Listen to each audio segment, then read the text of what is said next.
candomblé é uma das religiões de matriz africana mais conhecidas no Brasil. É uma religião brasileira e não se estrutura em uma singularidade. Candomblé é plural. Aliás, o ilustríssimo Mateus Aleluia, em uma entrevista, anuncia de forma bela e poética que todos nós somos o candomblé. Os povos, principalmente os bantos e yorubais, que vieram forçadamente ao Brasil, fundaram novos cultos, onde as divindades e entidades que eram cultuadas separadamente no território africano são de forma inédita cultuadas em conjunto. A partir desses novos cultos que os candomblés se constroem e nascem. Por causa dos diferentes povos, há diferentes candomblés, cultos yorubais, fões e bantos. Além disso, cada um tem seu supremo criador do universo. A nomenclatura dos orixás também varia de cada tipo de culto. Por exemplo, a orixá Nanã, dona da lama, onde a sabedoria é gerada, senhora das chuvas que fecunda a terra, mãe ancestral, é conhecida por esse nome no candomblé yorubá, enquanto no banto é chamada de zumba. Ao longo do tempo, as religiões vão sofrendo algumas mudanças em suas estruturas, especialmente influenciadas pelas transformações da própria sociedade.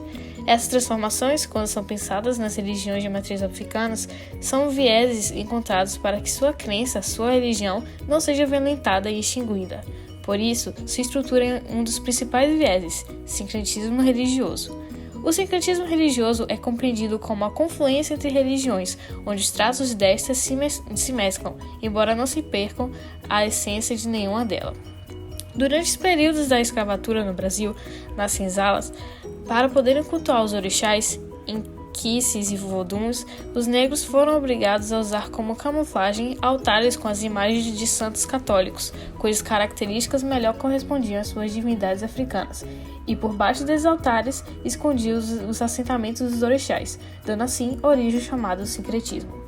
Mesmo usando imagens e crucifixos, os seus cultos e rituais inspiravam perseguições por parte das autoridades e pela igreja, que viam o candomblé como paganismo e bruxaria. No entanto, nos últimos anos, tem aumentado o movimento fundamentalista em algumas casas de candomblé, que rejeitam o sincretismo com os elementos cristãos e procuram recriar o candomblé mais puro, mais radical no sentido raiz, baseado exclusivamente nos elementos africanos.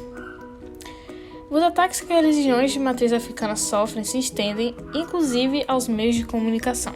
Segundo Araújo e Acioli, na Bahia, durante a década de 20, os jornais à tarde e diário de notícias tiveram posições de participação no processo de incentivo das perseguições aos cultos afro, por noticiar e incentivar com frequência as perseguições policiais aos terreiros de candomblé na Bahia. Esse tipo de agressão está relacionado ao racismo e suas derivações, como o racismo religioso. Segundo Oliveira, o racismo religioso está associado às intolerâncias políticas, cultural, racial e sexual e se manifesta em espaços públicos e privados e variam de violências sutis a atos extremados de ódio. Sendo assim, a intolerância configura-se como uma das formas de opressão individual ou coletiva. Na atualidade, tem sido registrado um crescimento no número de casos e denúncias de intolerância religiosa. Em 2018, foram registrados 210 casos em todo o país. Na Bahia, foram 29 casos neste ano e em 2017, 21 casos. Nos últimos 6 anos, o crescimento chegou a 2.250%, segundo Garrido. Foi instituído pela Lei nº 11.635, no dia 21 de janeiro, como Dia Nacional de Combate à Intolerância Religiosa. A data é a referência à morte de Yalorixá Baiana, Mãe Gilda, do terreiro Axé Abassá de Ogum, uma das vítimas de intolerância por ser seguidora do candomblé.